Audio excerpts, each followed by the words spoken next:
au nom du Père et du Fils et du Saint-Esprit. Amen. Bonjour, famille prophétique. Je vous bénis, où que vous soyez connectés en ce moment. Je déclare que la paix de Dieu, qui surpasse toute intelligence, inonde votre maison, votre esprit, votre cœur, maintenant même, au nom puissant de Jésus. Avant toute chose, je veux que nous nous placions sous la protection divine. Père Céleste, au nom de ton Fils Jésus-Christ, je couvre chaque personne qui écoute ma voix. Je te couvre, toi, ton mariage, tes enfants, tes finances, ta santé, avec le sang précieux de l'agneau de Dieu. Je déclare que ce sang est une ligne de démarcation que l'ennemi ne peut pas franchir. Je déclare que ta maison est un sanctuaire, un lieu de refuge. Aucune arme forgée contre toi ne prospérera. Aucune langue qui s'élèvera en jugement contre toi, tu ne la condamneras. Le sang de Jésus parle pour toi d'une meilleure parole que celle d'Abel, une parole de grâce, de miséricorde et de pardon. Et maintenant, Saint-Esprit, nous t'invitons. Viens, esprit de vérité, esprit de consolation, esprit de révélation. Prends le contrôle de ce moment. Ouvre-nous cœurs, ouvre-nous esprits. Révèle-nous les profondeurs du cœur du Père. Père, je prie spécifiquement en ce début de rencontre pour celle qui est écrasée sous le poids de la culpabilité. Tu as vu ses larmes, tu as entendu ses soupirs dans la nuit. La voix de l'accusateur murmure sans cesse à son oreille, lui rappelant ses échecs, ses fautes passées. Mais ta parole déclare dans Ésaïe chapitre 1, verset 18, « Quand vos péchés seraient comme le cramoisi, ils deviendront blancs comme la neige. Quand ils seraient rouges comme la pourpre, ils deviendront comme la laine. » Alors, au nom de Jésus, je viens contre tout esprit d'accusation, tout esprit de condamnation, et je lui ordonne de se taire et de te relâcher maintenant. Je déclare que le fardeau de la honte se brise et tombe de tes épaules. Je déclare que les chaînes de ton passé sont pulvérisées par la puissance du sang de Jésus. Eso es ta liberté, eso es la paz, maintenant même. Famille prophétique, connectez-vous dans l'esprit. Je veux que vous fassiez quelque chose de prophétique. Écrivez en majuscules dans les commentaires « Je suis pardonné ». Déclarez-le avec foi. Laissez un like sur cette vidéo comme un sceau d'approbation sur cette parole. Abonnez-vous à cette chaîne pour ne manquer aucune des bénédictions que Dieu a pour vous. Et je vous demande de partager cette parole avec 7 personnes. 7 est le chiffre de la perfection divine. 7 personnes dans votre entourage qui ont besoin d'entendre que la grâce de Dieu est disponible, que son pardon est total et que sa restauration est possible. Et restez avec moi jusqu'à la toute fin, car à la fin de ce message, je vais prendre un temps de prière spécifique et puissant pour tous ceux qui se sentent bloqués, paralysés par une erreur du passé, une addiction secrète ou une honte qui les empêche d'avancer dans leur destinée. La libération est pour toi aujourd'hui. Le psaume 23. La plupart d'entre nous connaissons ce psaume par cœur. Nous le citons dans les moments de besoin, dans les moments de manque. L'Éternel est mon berger, je ne manquerai de rien. C'est un psaume de provision, de protection, de réconfort. Et c'est tout cela, et bien plus encore. Mais aujourd'hui, le Saint-Esprit veut nous ouvrir les yeux sur une dimension plus profonde de ce psaume. Il veut nous le révéler comme la carte routière du pardon de Dieu, le processus divin de la restauration de l'âme blessée par le péché. Nous allons le regarder non pas comme un poème, mais comme la promesse vivante pour celui qui vient au pied de la croix et demande pardon. Le premier point que je veux partager avec toi se trouve dans les versets 1 à 3. L'Éternel est mon berger, je ne manquerai de rien. Il me fait reposer dans de verts pâturages. Il me dirige près des eaux paisibles. Il restaure mon âme. Il me conduit dans les sentiers de la justice, à cause de son nom. Arrêtons-nous sur cette phrase incroyable. Il restaure mon âme.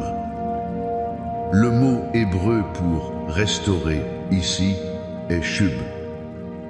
Il ne signifie pas simplement réparer ou penser. Il signifie ramener à l'état d'origine, faire revenir, transformer complètement.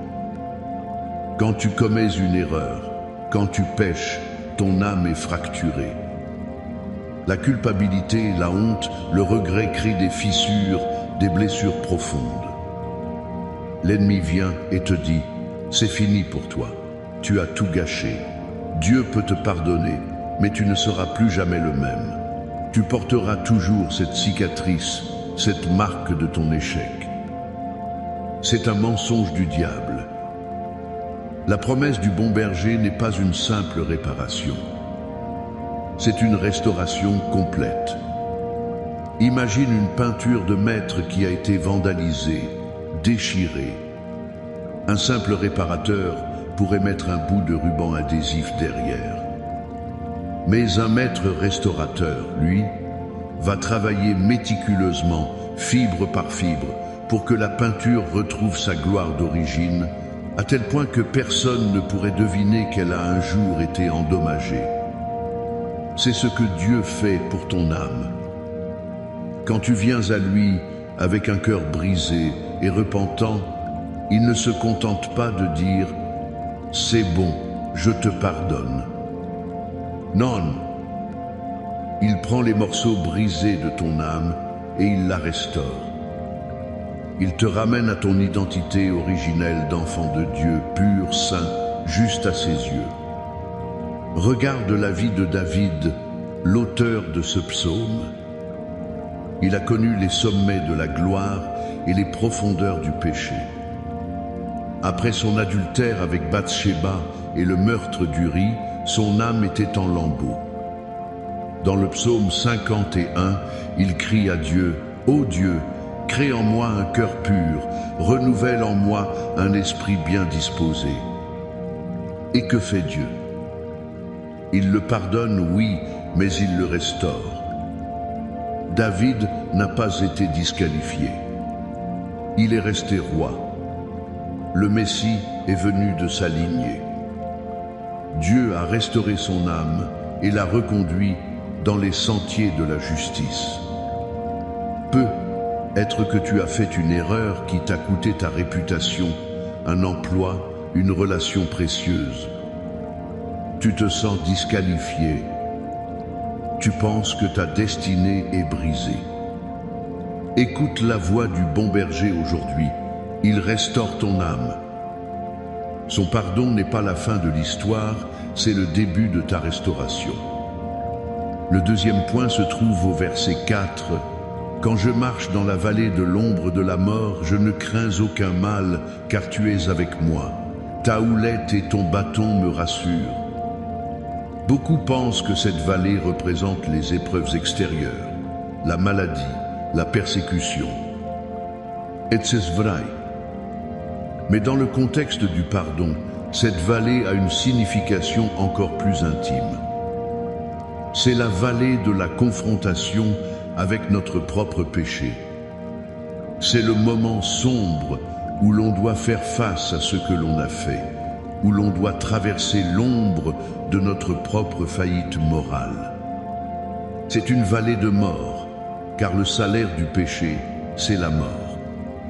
C'est un lieu de solitude, de honte. Mais regarde la promesse extraordinaire. Je ne crains aucun mal, car tu es avec moi. Le bon berger ne t'attend pas à la sortie de la vallée en te criant « Dépêche-toi de sortir de là ». Non, il descend dans la vallée avec toi.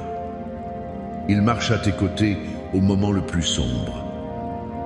Quand tu décides de confesser ton péché, de faire face à ta faute, Jésus est là. Il ne te condamne pas. Sa présence est la lumière qui dissipe les ténèbres de la peur. Je me souviens de cette femme dans une de nos églises. Pendant plus de 20 ans, elle a porté le secret et la honte d'un avortement qu'elle avait subi dans sa jeunesse. C'était sa vallée de l'ombre de la mort. Chaque jour, la voix de l'accusateur lui murmurait qu'elle était une meurtrière, que Dieu ne pourrait jamais vraiment l'aimer. Elle vivait dans la peur constante que quelqu'un découvre son secret. Un jour, pendant un temps de prière, elle a compris que Jésus ne la jugeait pas, mais qu'il pleurait avec elle. Qu'il était là, dans sa vallée, non pas avec un doigt accusateur, mais avec des bras ouverts. Ce jour-là, elle a confessé sa douleur à une sœur de confiance, et pour la première fois, elle a marché à travers sa vallée au lieu de camper dedans. Sa houlette et son bâton. Le bâton sert à corriger, à nous protéger des prédateurs, à nous remettre sur le bon chemin. La houlette, ce bâton recourbé, sert à ramener la brebis égarée près du cœur du berger. Dans ta vallée du pardon, Dieu utilise son bâton pour te défendre contre l'accusateur et sa houlette pour te tirer doucement mais fermement hors de la culpabilité et te ramener dans l'intimité de sa présence. N'aie pas peur de cette vallée. Traverse-la, car ton berger est avec toi. Cela nous amène au troisième et dernier point, la destination glorieuse après la vallée. Versets 5 et 6. Tu dresses devant moi une table, en face de mes adversaires. Tu oins d'huile ma tête, et ma coupe déborde. Oui, le bonheur et la grâce m'accompagneront tous les jours de ma vie, et j'habiterai dans la maison de l'Éternel jusqu'à la fin de mes jours. C'est l'apogée de la restauration. Qui sont ces adversaires? Ce ne sont pas seulement des personnes physiques, ce sont les puissances spirituelles qui t'accusaient. C'est la honte, la culpabilité, le regret, la condamnation. C'est Satan lui-même, l'accusateur des frères. Et que fait Dieu? Est-ce qu'il te cache dans un coin en te disant « C'est bon, je te pardonne, mais reste discret, n'en parle à personne ». Non, 1000 fois non. Il dresse une table, un banquet, un festin d'honneur pour toi, et il le fait publiquement, juste sous le nez de tes accusateurs. C'est une déclaration publique de ton innocence acquise en Christ. C'est Dieu qui dit à l'enfer tout entier, « Celui que vous accusiez, je l'ai pardonné. Celui que vous aviez déclaré fini, je l'ai restauré. Celui que vous vouliez détruire, je l'honore maintenant. » Pense à l'histoire de l'enfant prodigue. Quand il revient, brisé et honteux, le père ne se contente pas de lui pardonner. Il organise un festin. Il lui met un anneau au doigt, symbole d'autorité restaurée. Il lui donne les plus beaux vêtements, symbole de la justice de Christ qui nous couvre. Il tue le veau gras. C'est l'image de la table dressée. Ton pardon en Jésus-Christ n'est pas un petit arrangement secret. C'est une célébration cosmique. Il oint ta tête d'huile, symbole de la consécration, de la guérison, de la joie du Saint-Esprit qui remplace le deuil. Et ta coupe déborde. Ce n'est pas juste assez de grâce pour survivre. C'est une grâce surabondante, une miséricorde qui se renouvelle chaque matin, une joie qui dépasse les circonstances. C'est la promesse que ton avenir ne sera pas défini par ton passé, mais par sa grâce. Le bonheur et la grâce te poursuivront, t'accompagneront, te traqueront tous les jours de ta vie. Tu n'as plus à fuir ton passé. La bonté de Dieu te poursuit pour te combler. C'est cela, la finalité du pardon divin, une restauration totale, un honneur public et une destinée glorieuse. Et parce que tu es pardonné, parce que tu es lavé par le sang de l'agneau, tu entres dans une nouvelle dimension de protection.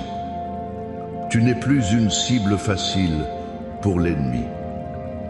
Tu habites dans la maison de l'Éternel. Écoute cette déclaration prophétique sur ta vie qui est la conséquence directe de ton pardon. Reçois la parole du psaume 91. Celui qui demeure sous l'abri du Très-Haut repose à l'ombre du Tout-Puissant. Je dis à l'Éternel, mon refuge et ma forteresse, mon Dieu en qui je me confie. Car c'est lui qui te délivre du filet de l'oiseleur, de la peste et de ses ravages. Il te couvrira de ses plumes, et tu trouveras un refuge sous ses ailes. Sa fidélité est un bouclier et une cuirasse.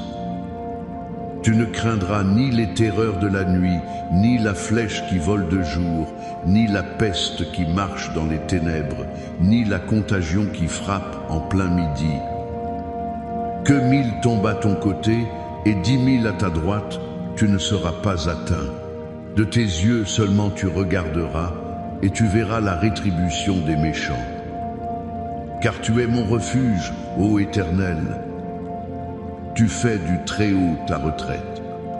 Aucun malheur ne t'arrivera, aucun fléau n'approchera de ta tente. Car il ordonnera à ses anges de te garder dans toutes tes voies. Ils te porteront sur les mains, de peur que ton pied ne heurte contre une pierre.